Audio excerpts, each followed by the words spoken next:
इस वीडियो में मैं आपको बताने जा रही हूँ कि बोर्ड के एग्जाम की तैयारी कैसे करें। हेलो गाइस, ये वीडियो उन सभी स्टूडेंट्स के लिए है जो क्लास 12th में हैं और बोर्ड की परीक्षा में अपीयर होने जा रहे हैं 2021 में। इस बार अनफॉर्चुनेटली ये साल कुछ अलग ही तरीके का रहा है, क्योंकि कोरोना की वजह से स्कूल के दरवाजे बंद थे बच्चों के लिए, तो उन्हें स्कूल से जो हेल्प मिलती है वो नहीं मिली है। लेकिन एग्ज़ाम तो एग्ज़ाम होते हैं, उनकी तैयारी ठीक से करना बहुत ज़रूरी है। कुछ महीने बचे हैं तो उनको आप अच्छे से यूटिलाइज करिए।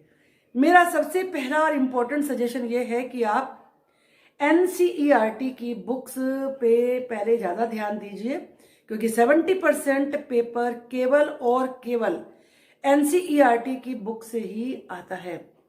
मैं PGT पोस्ट ग्रेजुएट टीचर रही हूँ और ये गाइडलाइंस हमेशा हेड एग्जामिनर भी रही हूँ अपने कॉलेज में, तो ये हमेशा ही जो भी गाइडलाइंस CBSE से आती रही हैं वो हम अपने स्टूडेंट्स को बताते रहे हैं। तो उसमें यही गाइडलाइन होती थी कि सभी स्टूडेंट सबसे पहले NCERT पर फोकस करें, तो उसके क्वेश्चंस को सॉल्व करिए। और सेकंड है, अब सबसे इम्पोर्टेंट पॉइंट कि आप जो भी चैप्टर अपने बुक में देख रहे हैं उसमें आप पहले ये पता लगाइए कि आपको आते कौन से हैं और कौन से नहीं आते। ऐसा तो देखो बिल्कुल नहीं होगा कि आपको कोई चैप्टर नहीं आता, क्योंकि आपने 11th तो पास करी है, और ऐसा भी नहीं होगा कि सारे आते होंगे। तो आपको हो सकता है आपकी बहुत अच्छी तरीके से ज़्यादा चैप्टर आते हों, अगर थोड़ा वीक है तो हो सकता है कम चैप्टर आते हों। तो सबसे पहले आप ये पता लगाइए आपके स्ट्रॉन्ग चैप्टर कौन से हैं, तो पहले आप उनको ही अच्छे से रिवाइज करिए। अब उसके बाद वीक वाले जो चैप्टर हैं जो आपको नहीं आते, उनमें से आप खुद डिसाइड करिए कि आप किसको अच्छी तरीके से कर सकते हैं। कुछ चैप्टर्स ऐसे होते हैं कि जो हमें लगता है तो हमारे पल्ले नहीं पड़े हैं, क्योंकि अभी इतना टाइम नहीं है कि आप बहुत सारा टाइम लगा सके। तो उनमें से जो आपको लगता है कि अरे ये तो मुझे थोड़ा सा आता है, तो आप उसको पहले प्रिपेयर करिए। ये ना करने के बजाय कि सारे चैप्टर्स पे आप लगे रहें और तैयार कोई भी ना हो। कॉन्फिडेंस बिल्डअप करने के लिए और पास होने के लिए, क्या अच्छे मार्क्स लाने के लिए भी ये बहुत जरूरी होता है कि हमारे कुछ स्ट्रॉन्ग चैप्टर्स हों और वो अच्छे तरीके तैयार हो, उनमें से जो भी क्वेश्चन आए उसे हम सॉल्व कर लें। इसके बाद है, ये बड़ा यूजफुल सजेशन है और ये मैंने अपनी बेटी से सीखा था, जो कि 11th और 10th दोनों साल की अपने स्कूल की टॉपर रही और अब डॉक्टर है। कि वो क्या करती थी कि छोटी छोटी पर्चियां बनाती थी फॉर्मूला का, अभी भी करती है, अभी डॉक्टर है एनेस्थीसिया की, तो वो छोटी छोटी पर्चियां बनाती थी और उन पर्चियों को उस जगह एक नोटिस बोर्ड टाइप उसने बना रखा था कि जहाँ अपने हेयर कॉम्ब करती है या अपना टूथ ब्रश यूज करती थी, तो वहां पे उसने एक छोटा सा नोटिस बोर्ड लाके लगा रखा था। तो वहीं पे वो चिपकियां लगी हुई होती थी। अब आप हेयर कॉम्ब कर रहे हैं और उन्हें भी पढ़ रहे हैं, या टूथ ब्रश कर रहे हैं, उस समय तो कुछ और नहीं कर सकते ना, तो उन्हें फॉर्मूला को भी पढ़ रहे हैं। अब वही फॉर्मूला आप हैंड वॉश करने के लिए गए तो 2-3 बार देखिए, बहुत ज्यादा नहीं कि पूरी पर्ची भर दिए। मान लीजिए 8-10 आपने लगाई, तो 8-10 पे छोटे फॉर्मूला आपके लिखे हुए हैं, तो उनको आपने दिन में 3-4 बार पढ़ लिया, तो आई थिंक कि ऐसा बेवकूफ कोई नहीं है कि जो याद ना हो। तो ये तरीका अपनाइए, उन पर्चों को इकट्ठा करके रखिए, नेक्स्ट डे दूसरे वाले लगाइए, और फिर पहले दिन रिवाइज करना बहुत जरूरी होता है। ये साइंटिफिकली प्रूव हो चुका है कि जिन चीजों को हम रिकॉल नहीं करते वो हमारे दिमाग से डिसअपियर हो जाती हैं, गायब हो जाती हैं। तो जो भी आप तैयार कर रहे हैं अपने, ये प्लान जरूर करिए। खाली ये जो मैं बता रही हूँ कि आप चिट बना के पेस्ट करें, उन्हीं की बात नहीं है। आप जो अपने नोट्स बनाते हैं उनको भी आप वीक 15 दिन में या 1 हफ्ते में उनको रिवाइज जरूर करें। अगर आप उन्हें रिवाइज करेंगे, चाहे भले हल्के से करें, और जब भी आप रिवाइज करें साथ साथ आप ये बनाते जाइए कि ये तो आपको आता ही है, फिर जो नहीं आते वो आप देखेंगे उनकी संख्या कम होती चली जाएगी। तो ये तरीका बड़ा हेल्पफुल होगा आपके लिए। फिर उसके बाद है कि पिछले साल के जो पेपर्स आए हैं उनको आप करिए। उनमें ये कोई जरूरी नहीं है कि आपसे सारा पेपर पूरी तरीके से हो ही जाएगा या पूरा 100/100 कर लेंगे। आपको जितना उसमें से आता है वो अपने आप लिखिए, जो नहीं आता उसको याद करके लिखिए। वो आप सॉल्यूशन देख लीजिए। अब तो ये नेट पे इतनी सारी फैसिलिटीज अवेलेबल हैं कि आपको हर चीज के सैंपल पेपर मिल जाएंगे, सॉल्यूशन भी मिल जाएंगे, तो उन्हें याद करने के बाद लिख के देखिए। ये प्रैक्टिस बहुत ही ज्यादा यूजफुल सिद्ध होती है। अगर आपने 4-5 साल के क्वेश्चन इस प्रकार से कर लिए तो आप ये समझिए कि आप 60-70% के मार्क्स के नजदीक तो पहुंच गए हैं। अब नेक्स्ट मेरा सजेशन होगा कि कभी कभी क्या होता है कि हमें बहुत सारी चीजें समझ नहीं आती। हमने पेपर करा, अब हम सोच रहे हैं कि अरे ये कैसे होगा, हमारी सुई वहीं अटक जाती है। पहली बात तो ये भी बड़ा यूजफुल सजेशन है, जब आप एक सब्जेक्ट को पढ़ते पढ़ते बोर हो जाएं, कुछ ना समझ में आ रहा हो, उस सब्जेक्ट को छोड़ दो। अब आप या तो अपने माइंड को फ्रेश करने के लिए कुछ सुनिए करिए, या दूसरा सब्जेक्ट ले लीजिए, switch over to another subject.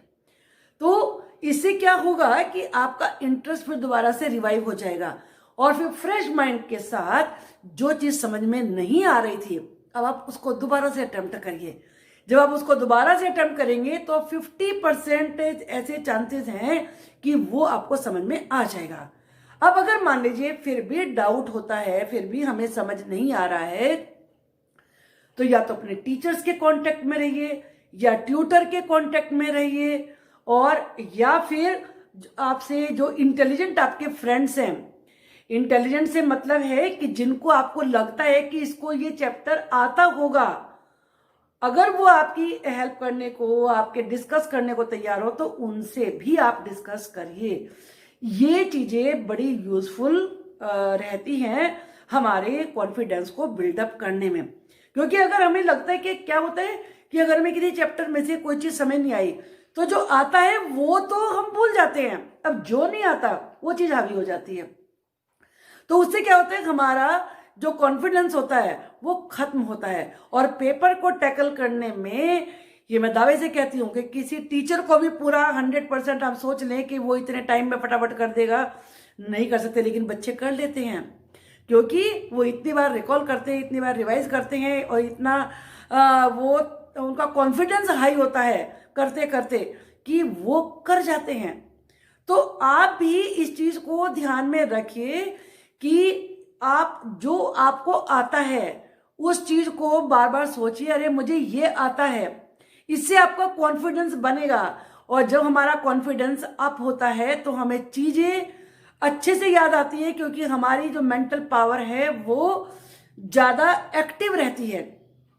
और अगर आप ये सोचेंगे मुझे ये भी नहीं आता, मुझे ये भी नहीं आता, तो जो आता है ना वो भी नहीं याद आएगा आपको समय पे। तो पहली बात ये करिए कि जो आपको आता है वो अच्छे से आए, और जो डाउट्स हैं उनको क्लियर करिए।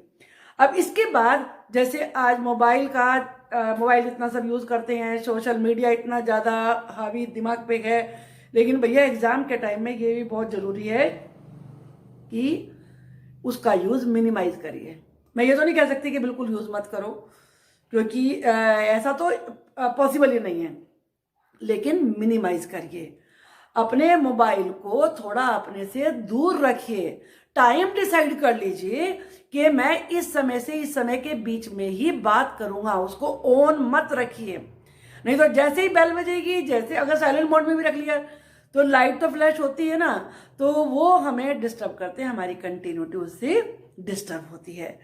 और उसके बाद डाइट लाइट कीजिए, अवॉइड हैवी डाइट और junk food for a few months, क्योंकि ये 12th बड़ा क्रूशल टाइम है बच्चे के करियर में, जो बड़ा ही इंपॉर्टेंट रोल प्ले करता है।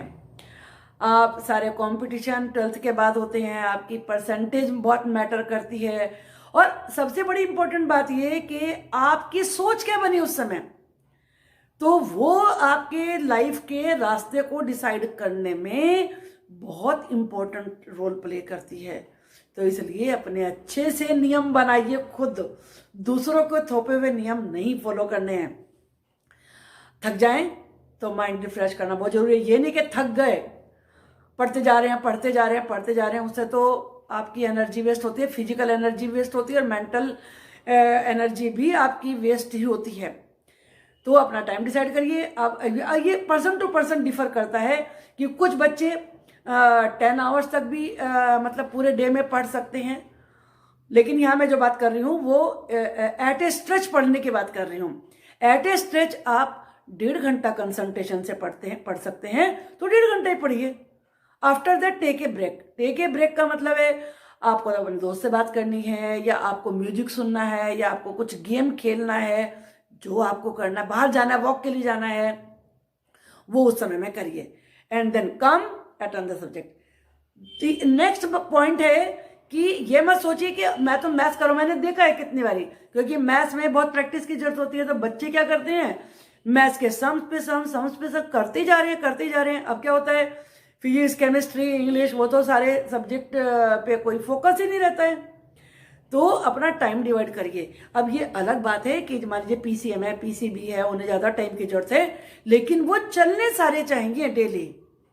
इंग्लिश है, उसको ज्यादा टाइम की जरूरत नहीं है, तो उसे वीकेंड में उसे 2 बार वीक में रख लीजिए। तो उस तरीके से आपको तैयारी करनी है। जो मेन सब्जेक्ट है वो आपके डेली होने चाहिए।